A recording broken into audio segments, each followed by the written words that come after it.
Jazakumullah pour votre présence et spécialement pour ce rappel qui, comme on le dit quasi chaque semaine, avec l'approche du mois de Ramadan, comme vous le savez d'ici quelques jours, Inch'Allah, il n'est jamais assez de rappeler aux frères et sœurs adultes et jeunes l'importance d'avoir un programme pendant le mois donc de Ramadan. Et à Shabbat, vous allez remarquer, peut-être chez vous un peu moins, étant donné que en général dans les grandes villes, on a quasi chaque jour, je parle chez moi à Bruxelles, quasi presque chaque jour, il y a une prière funèbre, Salat al-Janaza, dans une mosquée. Et vous allez voir, certaines personnes vont pouvoir jeûner, d'autres personnes ne vont pas pouvoir jeûner. Vous allez voir que même le premier jour de Ramadan, et je l'ai encore dit il y a quelques jours dans un dars, et ceux qui m'ont écouté, ils le savent, je leur ai dit, c'est ce que je vais répéter jusqu'au début de Ramadan, quand j'en ai l'occasion, c'est que ceux qui travaillent par exemple dans le métier d'infirmier, médecin ou autre, ils nous le disent. Combien de fois des personnes qui sont à l'hôpital, en réanimation, qu'Allah guérisse nos malades, des fois le premier jour de Ramadan, un exemple, s'il a pris Abdul Jalal, elle est à 4h30, il y en a qui sont morts à 4h29, il y en a qui sont morts à 4h30, il y en a qui n'ont pas pu jeûner une minute. Pensez aux morts de l'année passée. Une minute, il n'a pas pu jeûner. Alhamdulillah, c'est un destin. Lakin, lui, il est mort, il est parti. C'est entre lui maintenant et son Seigneur. Mais toi, le vivant, toi qui as encore, mashallah, la faculté de réfléchir, est-ce que ce mois de Ramadan n'est pas là pour de nouveau te dire, voilà une belle opportunité qu'Allah subhanahu wa ta'ala t'offre pour que tu reviennes vers lui et que tu réfléchisses par rapport à toute cette année qui est passée? Et c'est pour cela que l'intention que vous allez avoir, c'est elle qui va faire qu'Allah subhanahu wa ta'ala va vous aider à entamer ce mois, mais de quelle manière? Eh bien, le prophète sallallahu alayhi wa sallam, comme vous le savez, lorsqu'il parle, c'est par révélation. Et donc, il ne parlera qu'avec ce qu'Allah subhanahu wa ta'ala lui aura révélé. Et spécialement, comme vous le savez, dans le domaine religieux. Quand c'était des choses qui touchaient le domaine de la vie, il le rappelait aux compagnons. Et des fois, les compagnons eux-mêmes, lui disaient, Ya Rasulallah, est-ce que c'est un wahi? Comme par exemple, Ghazwat al-Khandaq et autres, la bataille du fossé. Il a un avis, puis on lui dit, Ya Rasulallah, est-ce que c'est ton avis? Des fois, vis-à-vis, au tout début de certaines batailles prisonniers, on discutait et tout, on dit, Ya Rasulallah, est-ce que c'est ton avis? Ou bien est-ce que c'est une révélation? Et le prophète sallallahu alayhi wa sallam disait la vérité. Il disait parce que c'est Sadiqul Amin. Il ne ment pas. Sallallahu alayhi wa sallam. Et il leur disait, ça c'est mon avis. Même l'histoire avec les dates, le palmier, de mettre ceci, cela, ça donne rien. Il a dit, écoutez, c'est un avis. Ce n'est pas une question religieuse. Voilà. Et subhanallah, dans le domaine du jeûne, on a ce hadith très connu chez le Bukhari et Muslim, rapporté par Abu Huraira radiyallahu anhu, Man sama Ramadana imanan wa ihtisaban, ghufira lahu ma taqaddama min dhanbihi. Et man qama Ramadana imanan wa ihtisaban, ghufira lahu ma taqaddama min dhanbihi. Vous avez remarqué, Shabab, dans ce hadith, il a repris donc le jeûne, et on parle de celui qui va jeûner, homme, femme, mais imanan wa ihtisaban. Tu veux savoir comment préparer ton mois de Ramadan? Réfléchis déjà maintenant. Même s'il reste que quelques jours. Au contraire, il faut même, sur une heure, il y a moyen de faire des choses exceptionnelles. Ajaïb, wallahi. Réfléchis. Et dis-toi, comment jeûner avec foi et en comptant sur la récompense. Et nous, on sait dans d'autres textes authentiques, le prophète Hassan al-Hadith Qudsi, on voit que c'est Allah subhanahu wa ta'ala, donc justement, qui parle de la récompense, il dit, Kullu amal ibn Adam là. Vous savez, chaque fils d'Adam, lorsqu'il fait des actions, vous avez remarqué, on a des textes, on dit voilà, 27 degrés, hasana, 10, 8, kada, yuda'ifu liman yasha, mais on sait qu'il y a quand même une hasana de départ et Allah multiplie à qui il veut. Mais Allah subhanahu wa ta'ala dit, illa siyam, fa innahu li wa ana al-zibi. C'est le jeûne. la récompense appartient à Allah subhanahu wa ta'ala. Donc, Allah d'alikum, les frères et sœurs, au plus ton intention, mashallah, elle est ancrée, elle est pure, elle n'est pas entachée de certaines petites idées ou bricolage ou autre. Pourquoi? Et là, je vise des fois spécialement les jeunes, par exemple, parce que c'est pour ça que je viens, c'est pour notre jeunesse. Mais je leur dis, tu jeûnes, tu fais plaisir à qui? C'est des drôles de questions, c'est pas pour embêter. Et normalement, les parents devraient lancer ces petits débats avec leurs enfants, pour voir quelles convictions ils ont par rapport aux jeunes. Et la preuve, c'est que par exemple, nous, on a pu le voir dans le domaine de l'enseignement, parce que c'est l'exemple, machallah, qui te donne directement les preuves, c'est que des fois, quand Ramadan approche, eh bien, quand on était en classe, il y avait deux styles d'élèves. Tu avais celui qui disait, ah, machallah, Ramadan est là. Et puis tu avais celui qui disait, purée, c'est déjà Ramadan, ça. Et puis tu dis, il y a un souci, tu vois, allez, c'est long. Et il a déjà une tête que par terre. Et il m'a il n'y a même pas encore Ramadan, dans 2-3 jours. Tu vois, purée, c'est long, hein, monsieur. Et où est le problème, ma frère? Ouais, mais on va crever de faim. Crever de faim. Allahu Akbar, l'adab. On va crever de faim. Mais il sourit, voilà, et c'est bien. J'aime bien ça, il faut lancer, hein, les parents là. Il faut lancer des petits débats avec les enfants. Qu'est-ce que tu penses de ce mois de Ramadan? Comment tu le ressens? Quel apport? Il va t'apporter quoi? La preuve, même si des fois certains frères nous disent ou sœurs, non, j'ai dit ça pour rigoler. Il y en a qui disent, ouais, alhamdoulilah, que Ramadan est là. Tu dis, ah ben, mashallah, puis dis, au moins on va maigrir un peu. Ah, l'intention, c'est reparti sur un autre chemin. Tu dis, non, craignez Allah. Là, non, ouais, c'est sorti, c'est bien, Kada. Mais on sait qu'il y en a, des fois, ils le pensent. Ils disent, ah, tiens, ça va être l'occasion de maigrir, Allah. Là, la'allakum tattaqoun. كتب علي يا أيها الذين آمنوا كتب عليكم الصيام كما كتب على الذين من قبلكم لعلكم تتقون. Il y a un changement spirituel chez la personne. Wallah shabab, il y a un changement chez la personne. Et c'est pour ça quand tu vois le verset, hein, et qu'on sent qu'il y aura normalement une piété qui va augmenter, une crainte d'Allah subhanahu wa ta'ala qui va augmenter, et spécialement, et là vous êtes déjà habitués à ceux qui viennent maintenant tout le temps à notre conférence ici, vous êtes habitués, hein, quand on dit que le verset commence par Ya ayyuhalladhina amanu. Allahu Akbar, on appelle une catégorie, on est en train d'interpeller une catégorie de musulmans d'un certain niveau. C'est pas n'importe qui.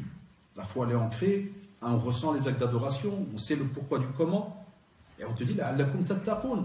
Mais les savants, subhanallah, des fois, quand ils nous expliquent certains versets, ils nous disent que normalement, à la base, il y avait déjà une certaine forme de pratique. C'est pour ça qu'on parle du croyant. Il y a déjà une forme de pratique. Et on va aller encore plus loin. Il y a déjà une forme de piété, on va aller un petit peu plus loin. Ça sous-entend qu'avant Ramadan, et c'est là le problème maintenant, hein, c'est le sujet d'aujourd'hui, c'est que normalement avant Ramadan, tu avais déjà un programme religieux. Et Ramadan arrive, et tu mets la 6e. Tu étais en 4e ou en 5e vitesse, tu mets la 6e. C'est-à-dire que là, tu augmentes tes actes d'adoration. Ah, mais si le problème avant Ramadan, il n'y a rien. Et vous allez comprendre pourquoi on dit imanan wa ihtisaban. Si avant Ramadan il n'y a rien, et puis seulement pendant Ramadan tu augmentes les actions, et puis après Ramadan tu relâches tout, tu redescends en première. Est-ce qu'on appelle ça un jeûne avec foi? Parce que le hadith il prend deux choses. Il prend jeûner et avec les nuits qu'on va passer à adorer Allah subhanahu wa ta'ala, que ce soit dans la prière, lecture du Coran et autres.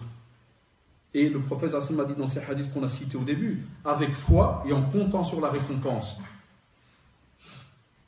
Alors, est-ce que tu as jeûné vraiment avec foi, en ayant l'intention que le 30 ou le 29, tu vas tout arrêter et repartir?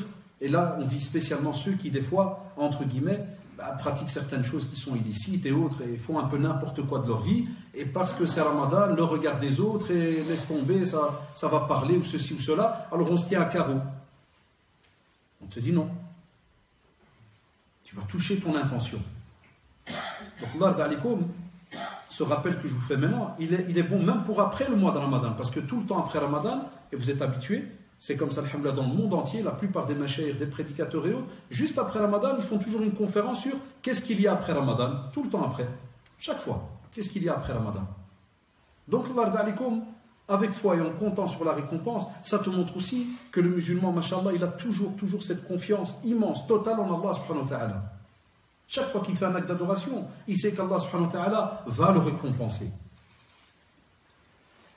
Mais le souci, c'est comment persévérer.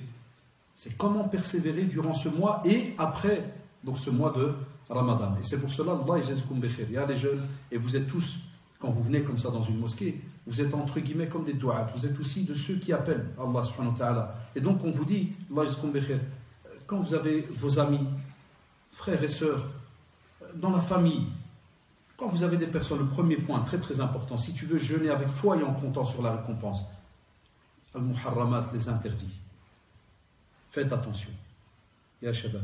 Et petite parenthèse qui des fois passe pas par la tête, vous allez avoir examen à l'école. Ça, vers la fin plus ou moins de Ramadan, c'est juste ou pas. Normalement, le chinois à Bruxelles, plus ou moins vers le 15 juin, ils commencent les examens. En France, quand? C'est la même chose. C'est la même chose quasi les dates. Plus ou moins, on va dire vers le 15. Les copions. Vous les appelez comment en France? Les sèches.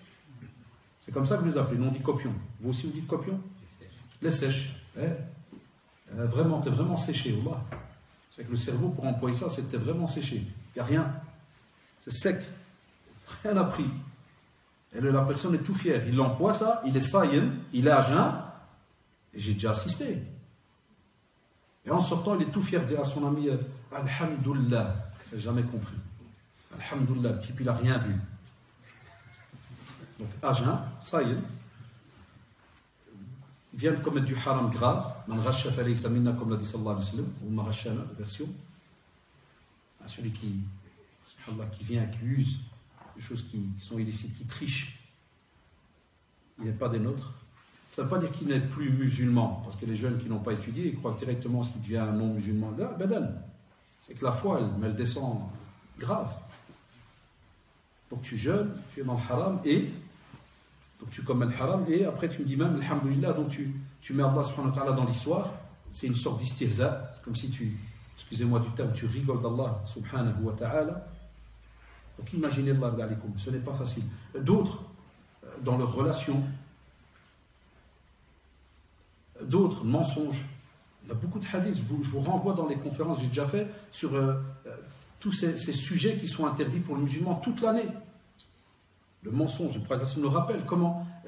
Et c'est un rappel grave. Celui qui ne délaisse pas, subhanallah, même le faux témoignage, shahadat zour. À quoi il sert? Pour lui, cette personne, à quoi ça lui sert de passer la journée sans manger, sans boire? Et on a des mises en garde prophétiques graves, il y a des hadiths authentiques incroyables qui te font comprendre, mais à quoi ça sert là que tu passes la journée à rien manger, à rien boire? C'est comme si tu fais un petit régime. Tu es en train de te torturer là la journée. Donc on a des gens encore, pendant le Ramadan, qui vont parler sur le dos des gens, d'autres qui vont trafiquer, d'autres qui vont faire des certificats médicaux alors qu'ils n'ont pas le droit, parce que c'est Ramadan, on est fatigué, alors on se fait passer pour malade. Tout ça c'est interdit. Comment tu veux jeûner en passant une journée, entre guillemets, avec un certificat qui est haram? Et tu sais que tu es capable. Et spécialement, je vise ici des fois les élèves qui posent souvent la question. Ouais, c'est Ramadan, on est fatigué, est-ce qu'on peut faire un certificat? Un certificat, il est connu dans le monde entier, même dans les pays musulmans. C'est quand tu es malade, quand ça ne va pas, et que le médecin estime que tu as besoin de repos. À manque de cela, Ramadan n'a jamais été l'occasion de pousser un musulman à aller commettre le haram, et de trafiquer, de faire des faux usages de faux, et ainsi de suite. Tu es au travail, et tu arrives en retard parce que, soi-disant, on dort tard, le tarawih, puis le fajr, il est tôt, et donc on arrive un petit quart d'heure en retard au travail, puis on passe en cachette là, parce que le chef dépôt il est de l'autre côté, nous on va passer par l'autre côté. Et après on est content. Purée, t'as vu? Non, il m'a pas vu. Alhamdulillah. De nouveau on termine avec l'Alhamdulillah. Quel Alhamdulillah là-dedans? Allah, c'est mon séba. Pourquoi tu dis l'Alhamdulillah? Il n'y a pas d'Alhamdulillah là-dedans. Vous allez me dire quel est le rapport? Un mensonge, vol, tu as pris de l'argent qui n'est pas le tien, tu vas recevoir un salaire à la fin du mois, mais il y a un quart d'heure qui n'est pas à toi. On entend même des aberrations. Certains même nous disent, il n'y a pas de souci, frère. Mon patron, c'est un non-musulman. À l'aise. Je rappelle à ceux qui nous suivent sur Facebook, la caméra est inversée. Je suis en train de boire avec la main droite. À chaque fois, il t'envoie après, purée, la honte, Haddash, il boit avec la main gauche. Ça, c'est les muftoulines, les snipers de Facebook. Alhamdulillah, ils sont très très peu. Le reste, qu'Allah subhanahu wa ta'ala les préserve. Mais même les snipers, qu'Allah les préserve. Ya Shabab, le quart d'heure, là, il ne t'appartient pas. Cet argent-là ne t'appartient pas. Deuxièmement, si tu manges du haram, on en a parlé une fois, je me rappelais il y a peut-être longtemps, les bienséances de l'invocation, pour que les invocations soient exaucées. Il faut que ta nourriture soit halal, ta boisson soit halal. Tu es grandi dans le halal. Ce que tu portes aussi, tes habits, le hadith, il est connu. Cette personne, Ash'ata, Ghabar, poussiéreux, il vient, il lève ses mains au ciel et il invoque, Ya Rab, mais on sait qu'il boit, sa boisson est haram. Il vit dans le haram, et il lève les mains au ciel.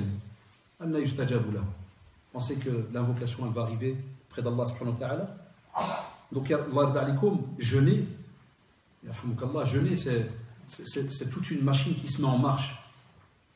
Mais en vérité, cette machine, quand elle se met en marche, la personne là, il avait déjà une éthique avant le mois de Ramadan.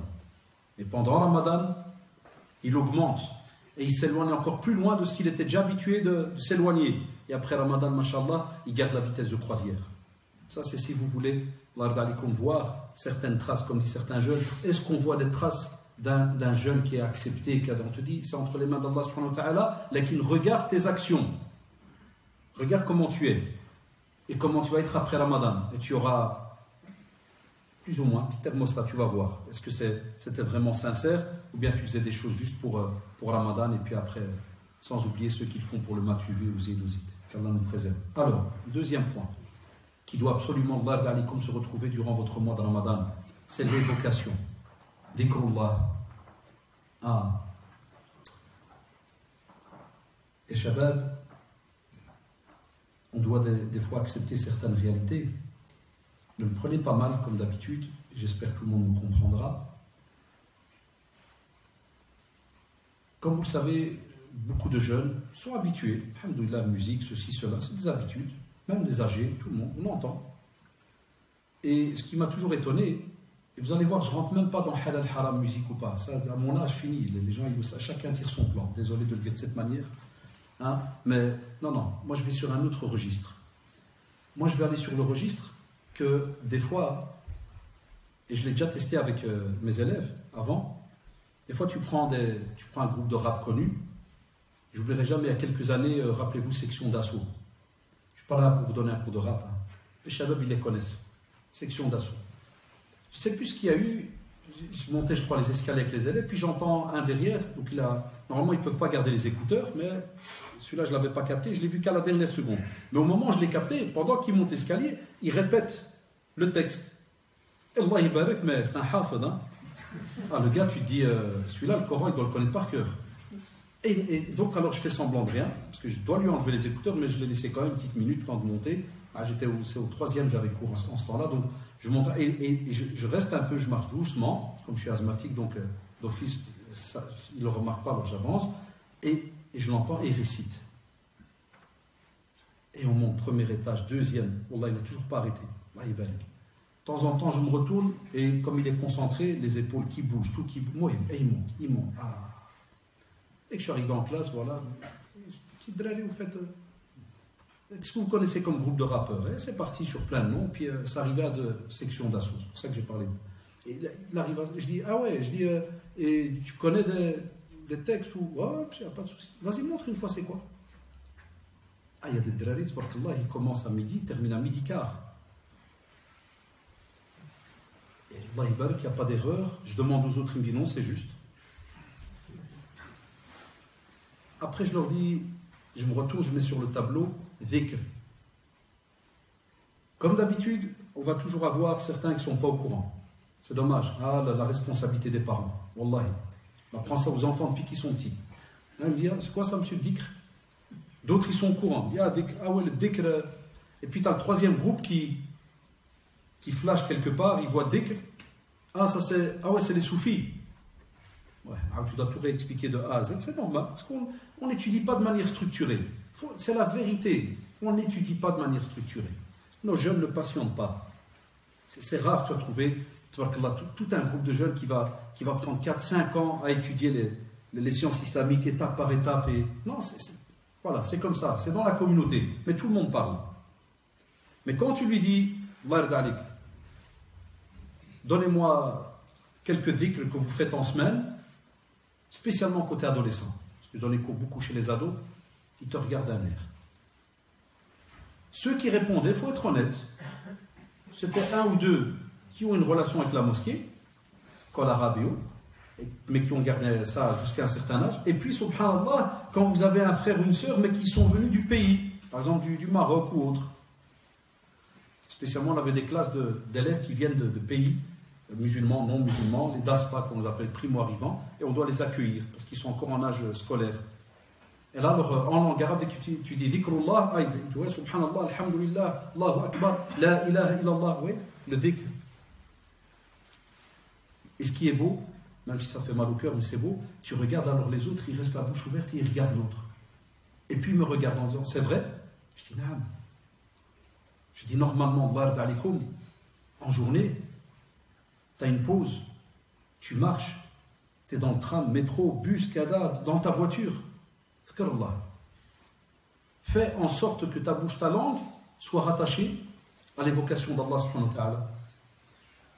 Et les savants nous disent, spécialement pendant le Ramadan, l'istighfar, la demande de pardon. Ya shabab. Spécialement pendant le Ramadan, la demande de pardon. C'est le mois du pardon par excellence. On sait que c'est le mois du Coran. Shahrul Ramadan, c'est le mois du Coran.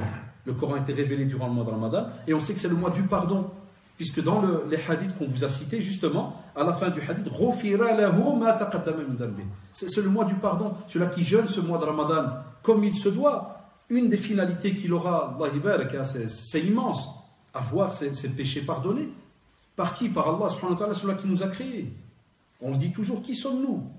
Combien d'erreurs on fait? Même moi qui vous parle, qui sommes-nous? Et un mois, il te demande, juste un mois. Et encore, est-ce que c'est 24 sur 24? On serait mort. Là, c'est d'une certaine heure à une heure. C'est tout. C'est un laps de temps. Et il te pardonne tous tes méfaits. On te dit donc, subhanallah, l'istighfar. Même mouchkila et shabab, de nouveau, s'il fallait qu'on fasse un exercice entre nous et qu'on demande à certains de nos jeunes,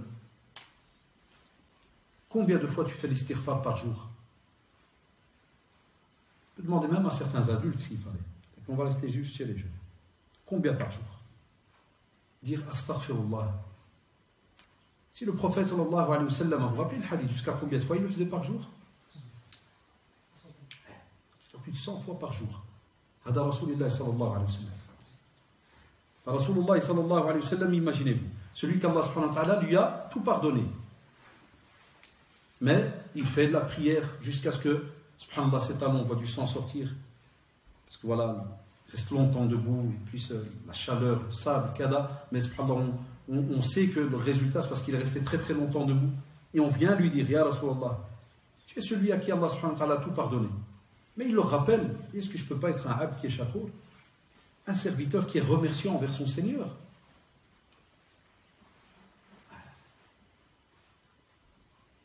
Allahumma innaka afun karim, tuhibbul afwa, fa'fu anna.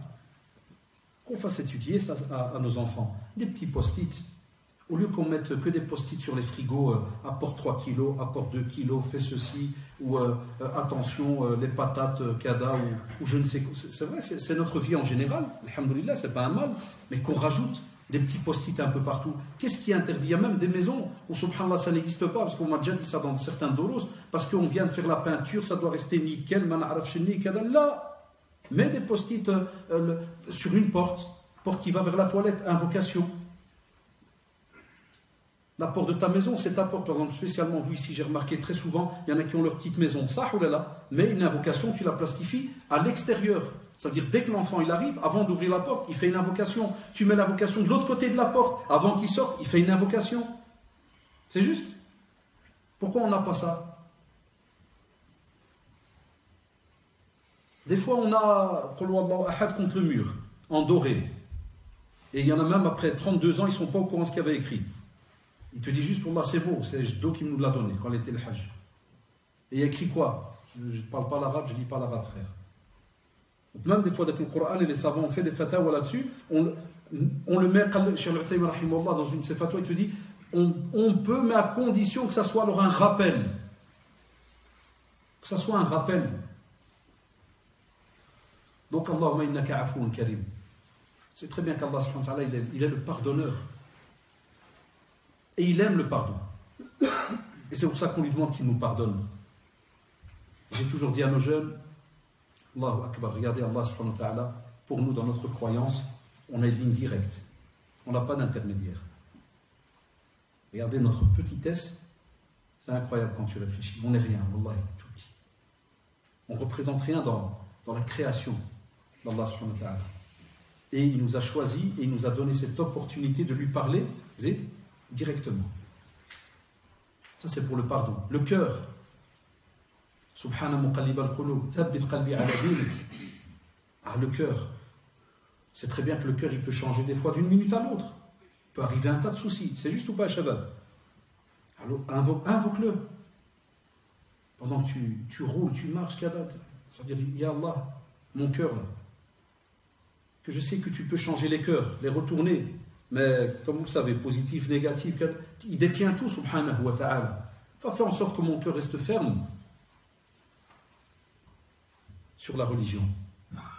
Parce qu'on sait qu'il y a shaitan, Allah, il y a les fréquentations, les ceci, les cela. Il y a un tas de situations qui fait qu'on peut changer. De nouveau, on doit l'apprendre à nos enfants. Et on doit aller voir toute cette panoplie, subhanallah, d'invocations. Et c'est pour ça que je vous dis, tous ceux maintenant qui ont les smartphones, ils n'ont aucune excuse. La citadelle du musulman, téléchargeable gratuitement. Et tu veux l'acheter, elle fait 3 € en général. Il y a qu'à assez, Mohamed. Chaque année, je lui pose la question. 3 €, il y a citadelle du musulman. 3 € dans les librairies. Et maintenant, elle est téléchargeable dans les smartphones. Il y a les jeunes, au lieu de télécharger directement Fortnite ou je ne sais qui d'autre, Clash of Clans, toute la bande là. S'il vous plaît, c'est la vérité. Allez voir le nombre de jeux qu'il y a dans les smartphones. Allez voir comment on se bat pour eux. Même on a rajouté maintenant une autre monseba, les paris. Il va y avoir maintenant Marseille, Atlético, c'est la France. Il va y avoir l'OM contre l'Atlético.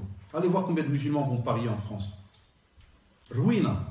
Chez nous à Bruxelles, c'est catastrophique. Même maintenant, le gouvernement, l'État, et il commence, encore il y a quelques jours, j'ai lu dans un des journaux, il commence à avoir peur des jeunes et les paris en ligne.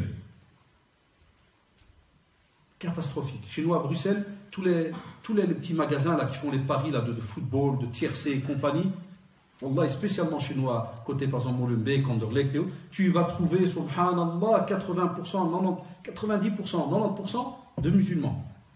Et spécialement dans des quartiers où moi j'habite, je connais le magasin là, et je connais même des fois les personnes qui rentrent sont gênées quand ils sortent. Ils n'osent même pas des fois te saluer. Je dis non, salue-moi, c'est pas moi qui va te faire rentrer au paradis ou te faire sortir. Je peux t'aider à ouvrir les yeux, oui, mais le reste, c'est toi qui veux choisir le chemin. Je ne suis pas là moi pour être le gendarme de qui que ce soit. Mais vous avez déjà vu ça de vos propres yeux. Il sort, il est gêné, il te voit, non. Le pari. Donc tout ça on met sur nos smartphones. Pourquoi ne pas remplir cela de doigts? Aussi apprendre à nos enfants l'invocation quand on termine, subhanallah, sa journée, de leur apprendre que fin Ramadan, il y a subhanallah, vous savez, et on va en parler après plus à l'aise, mais quand on termine sa journée, d'invoquer juste avant la rupture du jeûne, aussi au moment où tu vas rompre le jeûne. Le hadith d'Abdullah ibn Umar, apporté par Abu Daoud, authentique et authentifié par Cheikh Al-Albani, qui nous rappelle qu'au moment où on va rompre,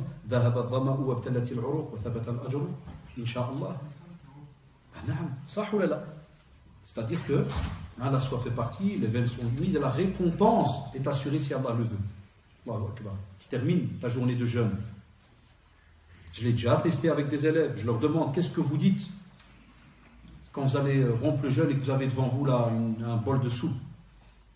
Alhamdulillah, il te dit Bismillah. On va dire Bismillah. Ouais, ça c'est pour commencer à manger. Encore, il y a d'autres invocations. Maintenant, pour le jeûne, beaucoup de nos enfants, et vous le savez, ne connaissent pas cette invocation. Je ne parle même pas de la première partie qui a polémique chez les savants. Allahumma laka sumtu ala rizqika aftartu. Ça ou là. Des fois, même celle-là, on va dire, il y en a qui disent non, je ne la connais pas. Donc, les shabab, les parents aussi, qu'est-ce qu'on apprend à nos enfants? Qu'est-ce qu'on leur apprend? S'ils sont capables d'étudier autant de textes, de rap, de ceci, de cela, et de phrases, ou tout ce que vous voulez.